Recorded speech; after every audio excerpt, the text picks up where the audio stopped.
Have you ever wondered why so many clinicians reach their goal and then quietly start looking for something else? Today, you'll meet an emergency medicine physician who did everything you're being taught to do. Residency, boards, years in the ER, even got licensed in 50 states, and still realized his greatest impact wasn't where he was trained to stand. If you're pre-med, pre-PA, or early in your career, you've been told to focus on getting in. So you build the resume, you collect the hours, you follow the path exactly as it's been laid out. But no one is teaching you how medicine is changing or how to recognize when it's time to stop following and start thinking differently. In this episode, we're going to unpack what separates clinicians who build sustainable careers from those who slowly disconnect from the work they fought so hard to do. Welcome to Shadow Me Next, a podcast where I take you into and behind the scenes of the medical world to provide you with a deeper understanding of the human side of medicine.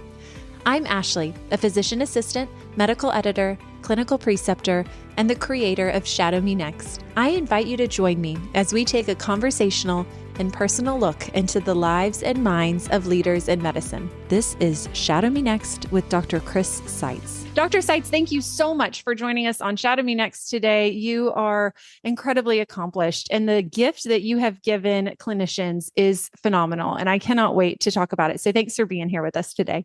Oh, thank you so much for having me.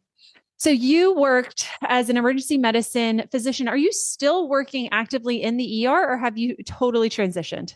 So I'm still board certified. I'm actually having to re-up my boards. It's been I'm Ooh. one of the old guard that has that every 10 years. I think they changed it every 5 now. But I'm currently board certified.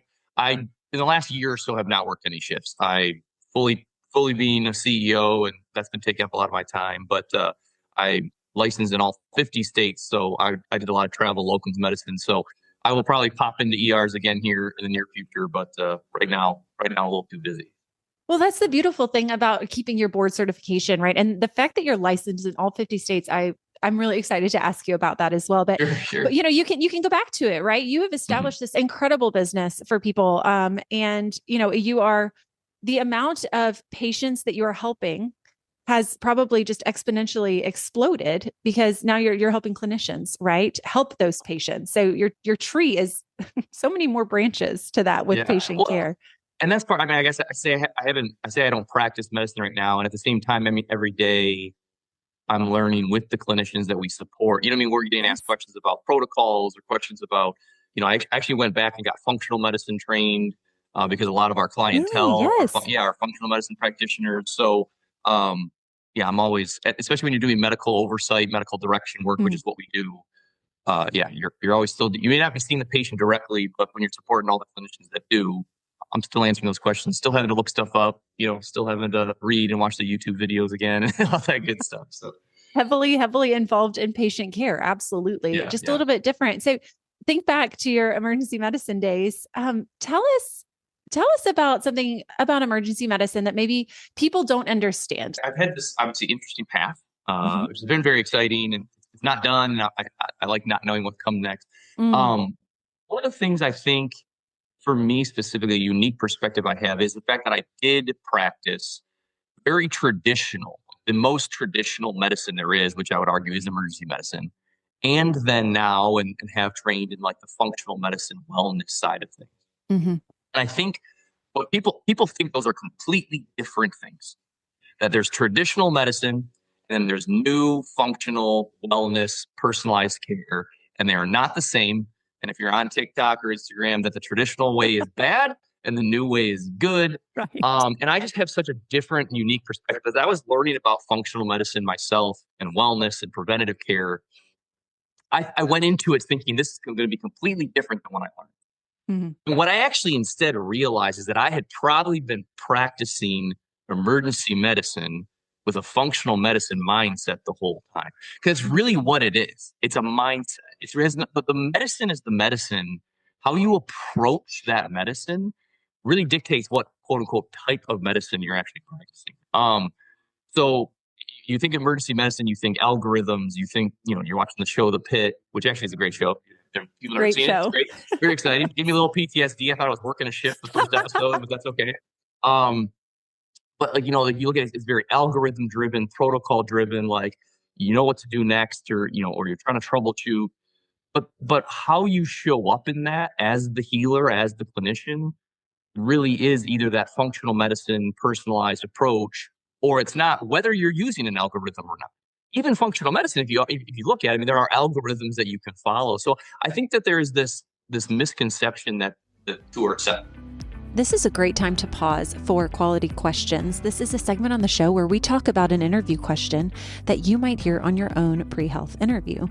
So what I want to talk about right now is how the science of medicine is algorithms, ACLS, stroke pathways, antibiotic order, and how AI will likely handle more of that in the future. So here's the question I want you to wrestle with.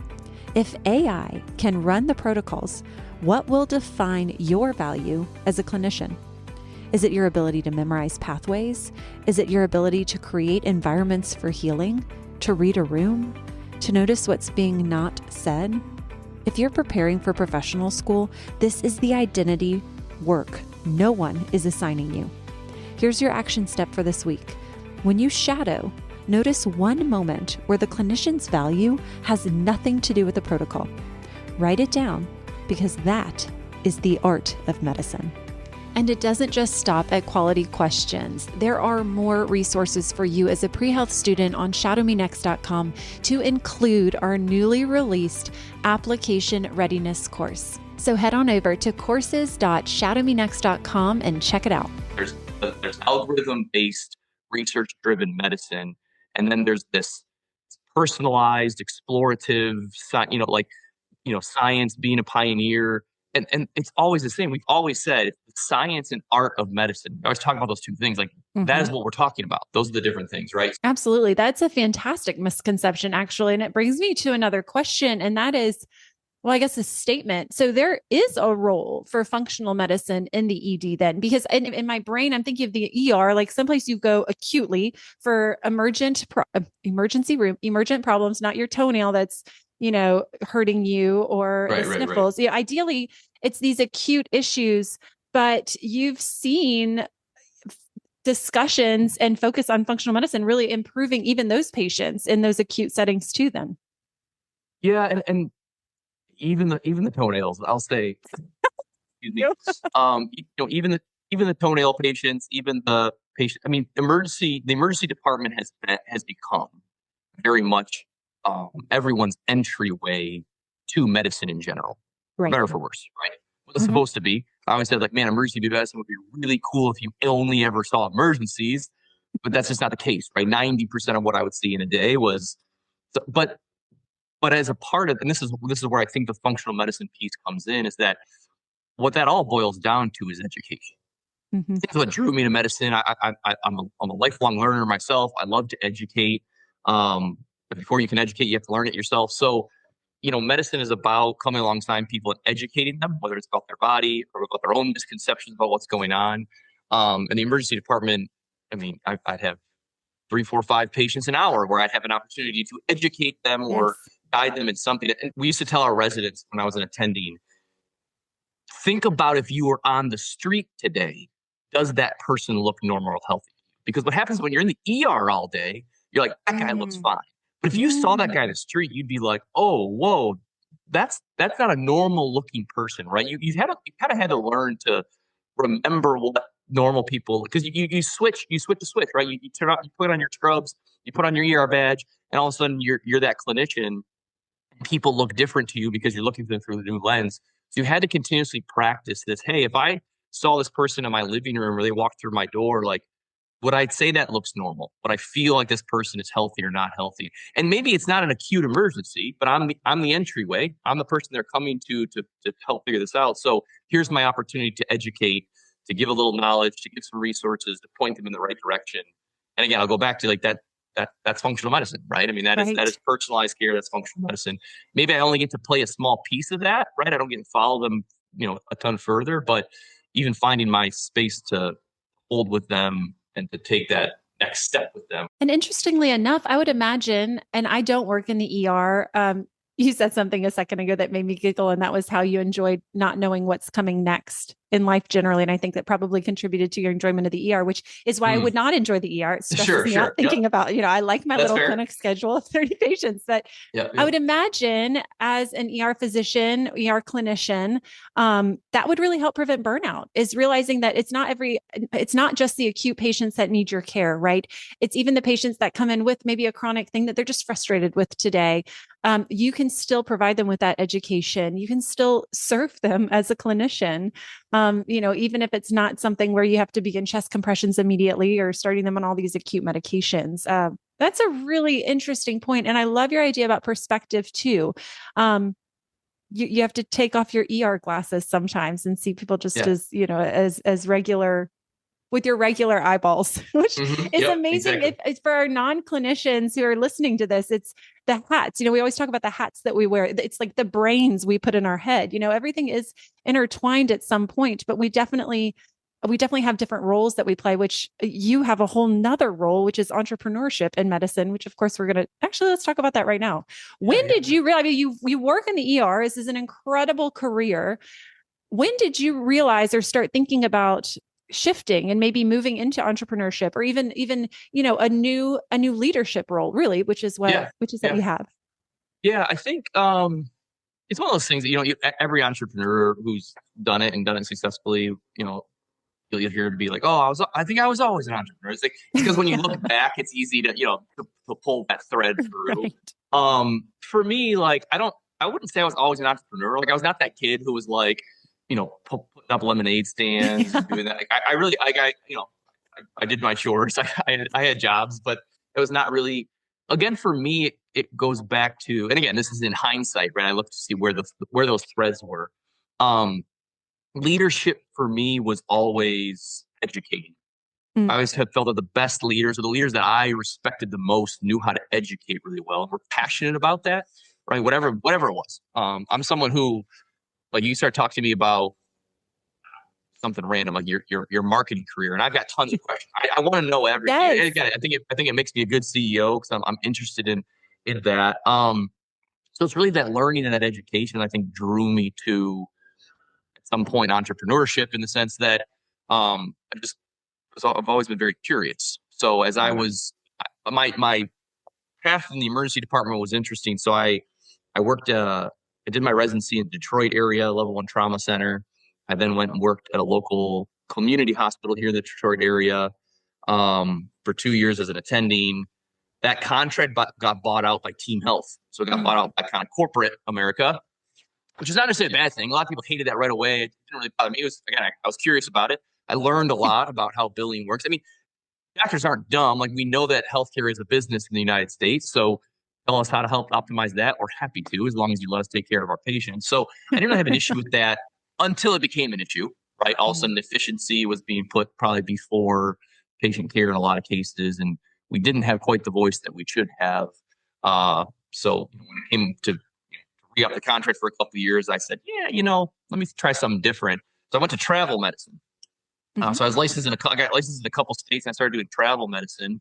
Travel medicine now is a very robust. I mean, this is like a career path that you can start deciding you're going to take early. When I first did travel medicine, it was the beginning of that. We were probably the first group of physicians leaving, saying, hey, we're legitimate board certified emergency physicians and we want to try travel medicine, versus hey, I lost my license in California and I can only work now. And that was kind of the doctor persona at a lot of these. So I would go into these ERs and people would be very appreciative that I actually knew what I was doing, which was fun.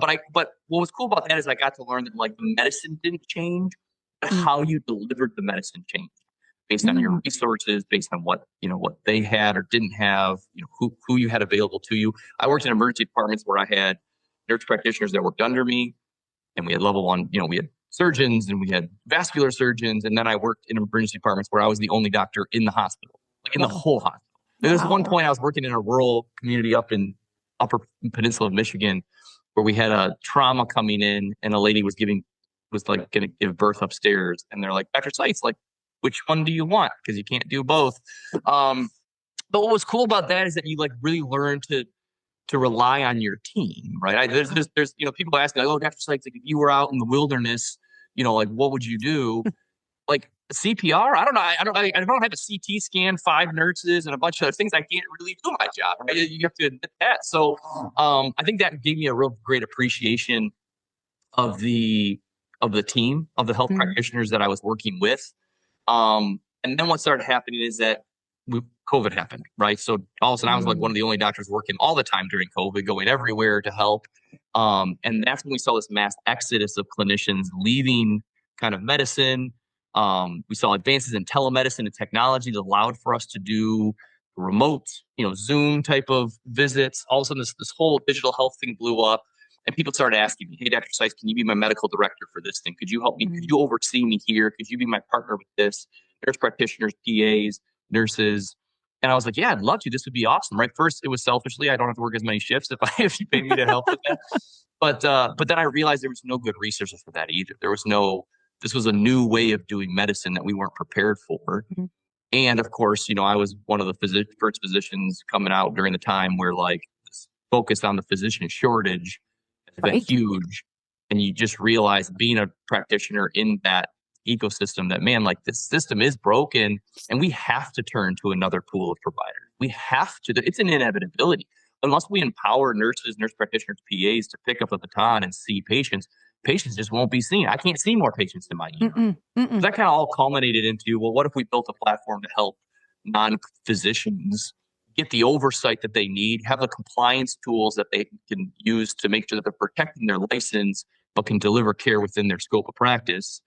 Then Guardian Medical Direction was born, and I took off, and I kept being curious and learning more, and found myself in a CEO seat one day. So that's kind of how that happened. But it's incredible. It's incredible. So let's talk a little bit about medical oversight, because that's something that you mentioned that I think people have heard, but they might not understand what that is. Why is it such a barrier for us in healthcare right now? First, what is it? And then why is it a barrier? Yeah. So, I mean, again, when you think about traditional medicine, when you're a nurse working in a hospital, you just naturally have physicians who are putting your orders in. You have this hierarchy of oversight that just kind of naturally happens. That disappears when you go out into the outpatient world. So when we saw these advances in telemedicine, ability to do telemedicine stuff, with doctors not being very accessible, all of a sudden it became, okay, well, I'm a nurse. Maybe I want to start my own IV hydration clinic. Maybe I want to do aesthetics, do some med spa stuff. Maybe I'm a nurse practitioner and I'm going to start my own telemedicine practice. But how do you do that without the right medical oversight in place that mimics that hierarchy in a hospital? And there really has not been a way to do it. So what happened was that practitioners would have to find a doctor like myself who was curious and somewhat familiar with these things and say, hey, can you help me figure out what forms I got to file with the state board? Can you help me figure out how to register this business even? Can I do this? Am I allowed to do this? The boards are very silent sometimes. They expect us to interpret what the rules are and then just hold us accountable if we get it wrong. So it can be very scary. And I think especially in the booming digital health medical entrepreneurship world that kind of came out of COVID, unfortunately, but not surprisingly, like protecting the clinicians was kind of the last thing on the list, right? It's first like, let's make money. Then let's figure out how to show outcomes. Some businesses die right there, right? I'm making a lot of money with this new thing, but it doesn't actually help people in the end. You do the research. And then if you can get to the point where it actually does help people and I can prove that concept that I'm making money, then and only then do they worry about like, well, how do I make sure my physicians and my nurses and my nurse practitioners are satisfied? A lot of people feel there too. I think I felt that it needed to be done differently, right? How do we protect the clinicians first? If you protect clinicians first and give them the tools, they will do what they do best, which is drive outcomes. And if you drive outcomes, you can make money in medicine. The problem is that the money came in the third step in my scenario, not the first. So it's not something that everybody follows. But yeah, so what we do is that we have nurses, nurse practitioners, PAs that come to us and say, hey, I want to start my own medical business. How do I do that? How do I do it the right way where I protect my license? Who do I need to partner with? How do I structure this? And we kind of help them from A to Z do that. So we have a platform that provides the other side of that equation, like physicians to do that oversight. We help draft their protocols and procedures that qualify for state board to approve so that they can legally do it. We help them structure the business. There's certain things that people don't realize were like certain states, a nurse can't own the practice of medicine, Right. only a physician can. So we'll help establish that relationship with the right contracts to, again, protect both sides of that.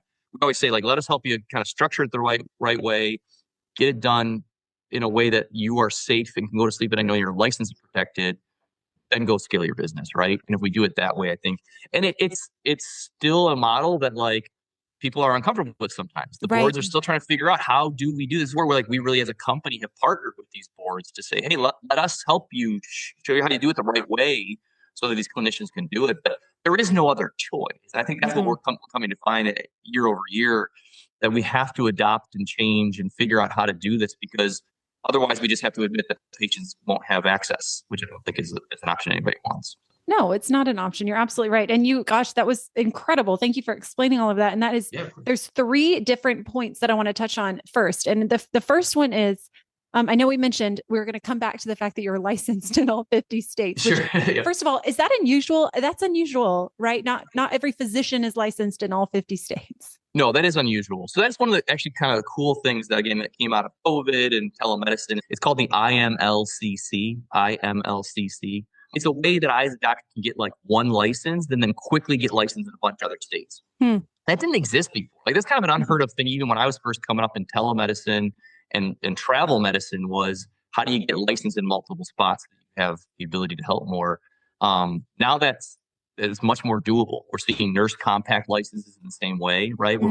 But the problem with that is that the way I practice, what I'm allowed to do through the state of Ohio's Board of Medicine is not exactly the same as the state of Michigan. And that's something that people don't really understand. Your scope of practice is different per state. So again, that's another thing that these entrepreneurs have to navigate as they're starting their medical businesses, especially if you're going to like open up multiple locations or do telemedicine across state lines. Different compliance components are different in every state. It's very interesting. Well, thank you for explaining that. And that was actually the question I was going to ask you, is that number one, I would imagine being licensed in all 50 states makes you beautifully positioned to counsel people, of course, medical professionals in all 50 states.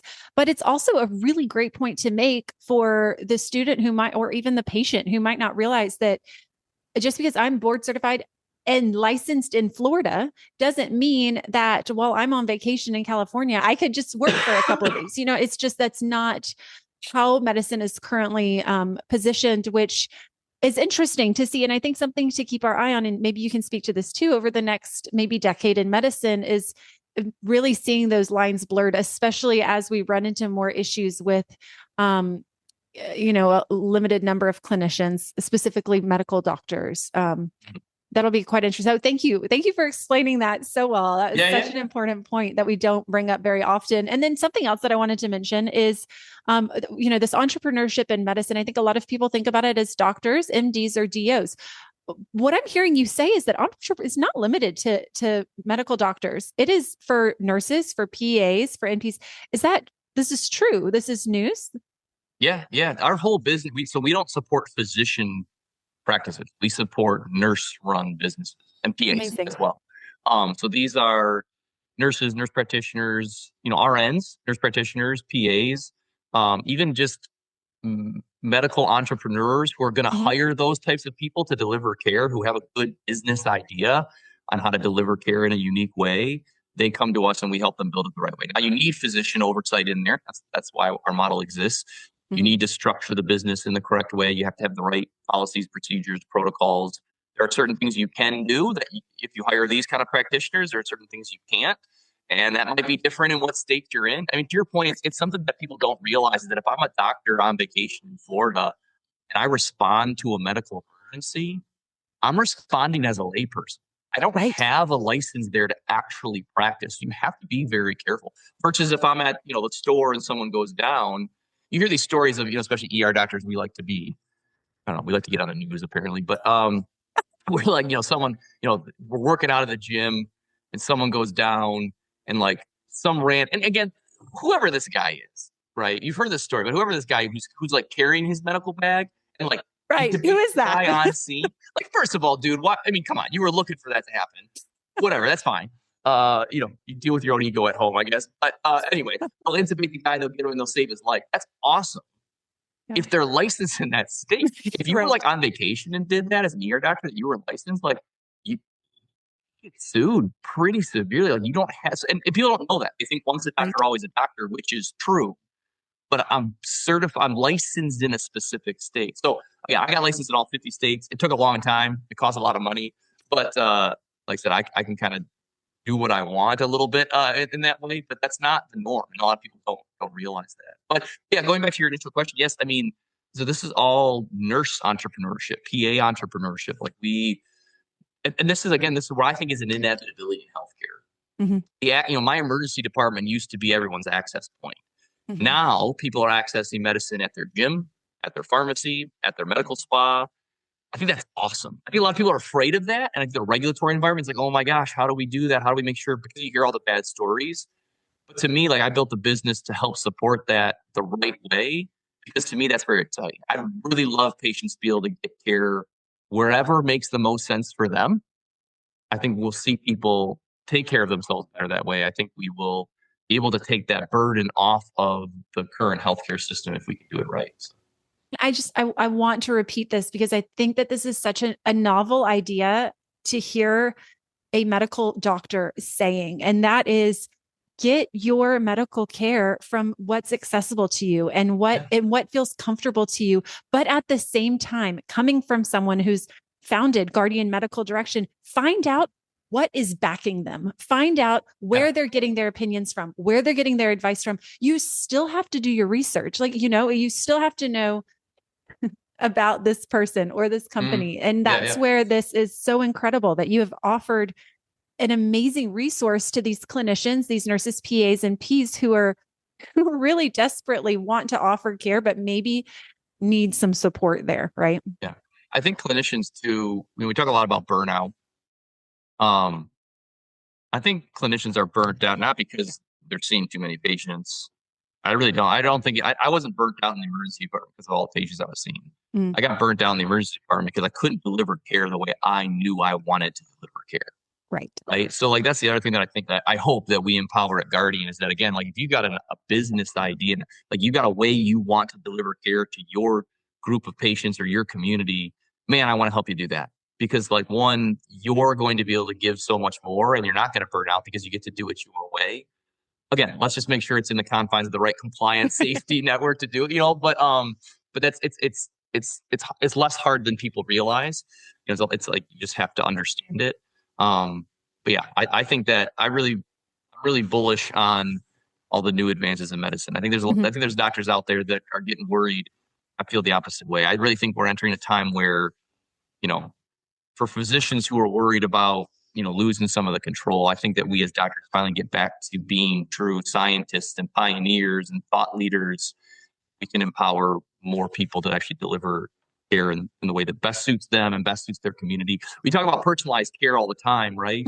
So why would we not want to help people figure out what, again, to your point, what works best for them, right? Absolutely. And here's a question. We've been dancing around this question the whole time, and I'm just going to ask it directly. Where do you see healthcare heading in the next, well, pick a number, 10, 20 years? What is it going to look like? How is it going to look different than what we are poorly sometimes doing right now? So I think, we gotta start talking about AI. We talk about the future of healthcare here. I think that AI is going to do a really good job of taking over all the algorithm-based. It's going to have to be done with the right oversight in place, right? We can't just rely on, just the technology, right? There needs to be the checks and balances, which I think we as physicians are going to continue to move into more oversight roles. We're going to continue to move into more kind of guidance. They say 30% of physicians today have a non-traditional role. It's awesome. And that's because a lot of them are entering into chief medical officer, medical director. Like we kind of have to elevate up and empower the other practitioners to do some of that work. I think AI starts to really help take care of a lot of the easy, quick things. And to me, that's not scary. That doesn't take jobs away. That actually allows us as clinicians to get back to being healers. I don't have to be the guy checking all the boxes, making sure the stroke protocol. I can be the guy who sits with you, who holds your hand and says, man, I get why this isn't exactly right for you. Let's work together to figure out what that is. That to me is super exciting. I think we talk about the science of medicine. The science of medicine is those algorithms, right? It's the ACLS protocol. It's your stroke protocols. It's make sure you give this antibiotic before this antibiotic, and that science changes based on research. And the art of medicine to me is the environments that we create for healing. And that can be an environment that I create with you right here, where we're just speaking on a phone and I sit with you as a healer and like make that space for you. It can be the environment I create in my medical spa, right? When you come in, you feel a certain way when you get that experience with, like, I think the experiences, that's the art of medicine to me. And I think that's where we're going to be able to, as clinicians, get back to a lot of that. And I think we're going to see massive leaps in people's health because of that, though. Not because the science is going to get better or faster or quicker. Like the strep throat's going to be strep throat, it's going to be strep throat. AI can handle that. Right. But we're going to start to be able to create environments again for healing. And that was where we're going to see this kind of revolution of health advancements. That's my prediction. That's my hope. I love it. What a fantastic idea too would be to, put the healer back in the healing, right? I love that. And it does feel more, it feels more collaborative with the patient as well. And I think that we have so often just spoken to the patient instead of spoken with the patient. And I think that's also part of the art of medicine, right? Oh my gosh, incredible. Okay. Last question as we wrap up. I'm taking up so much of your time.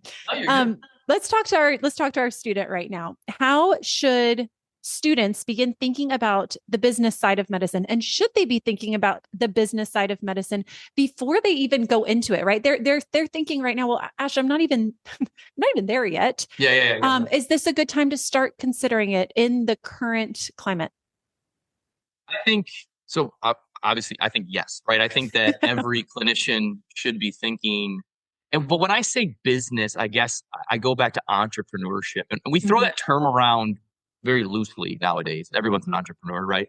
You sell pottery out of your garage, you're an entrepreneur. That's fine. The term entrepreneur, though, like really came from this, like creating something from nothing, though. Like an entrepreneur back in the day was someone who like created something that didn't exist before. And I think clinicians, are in a field where we get to create something from nothing more often than any other field I know, right? Mm-hmm.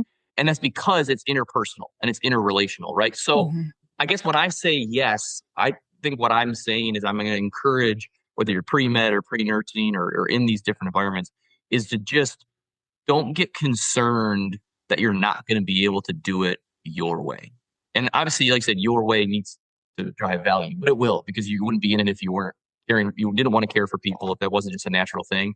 So just stay curious around like, hey, I really like that path over there, but I would want to do it a little different. Or, man, it'd be really cool if you did. Like, those are all options. And like when I went through medical school and I went through, like, people didn't tell you that, right? You can be an ER doctor, you can be an OBGYN, you can be a family medicine doctor, and that's it. You better pick the right one, because heaven forbid, it's really hard to switch. You can't do another residency. Like, that was kind of what we were taught. I have not found that to be true at all. Yeah. I think one of the best things about the career that I chose is that I get to make it up I can make up every day a different way of doing what I'm trained to do and find new passion or new excitement, or just get creative anytime. And if I want to go sit and just see patients all day in telemedicine, I can pick up the phone. I can get that job tomorrow as well. I mean, it is such a blessing to have the skill set to really just, they say the true marker of success is waking up and getting to choose your own problems. Mm-hmm. I get to choose my own problems, right? What I want to struggle with is what I get to struggle with. That is the most freeing thing. I think clinicians are very uniquely positioned for that in what we do, and especially with what's coming in the future. Like, I would just encourage people, like, just keep being curious about it. Don't get overwhelmed by it. Don't worry about it. Like, it's all on the table for you. That's, I think, just absolutely incredible. Dr. Seitz, thank you so much. Listen, if you guys are interested in learning more about Guardian Medical Direction, check it out. It's guardianmedicaldirection.com. Dr. Seitz, it has been absolutely incredible. I am so full of hope, really, about medicine, about the trajectory of medicine, and very, very grateful for what you have offered. Well, thank you so much for having me. I really enjoyed it. Thank you so very much for listening to this episode of Shadow Me Next. If you liked this episode, or if you think it could be useful for a friend, please subscribe and invite them to join us next Monday. As always, if you have any questions, let me know on Facebook or Instagram. Access you want, stories you need. You're always invited to Shadow Me Next. Please keep in mind that the content of this podcast is intended for informational and entertainment purposes only and should not be considered as professional medical advice. The views and opinions expressed in this podcast are those of the host and guests and do not necessarily reflect the official policy or position of any other agency, organization, employer, or company.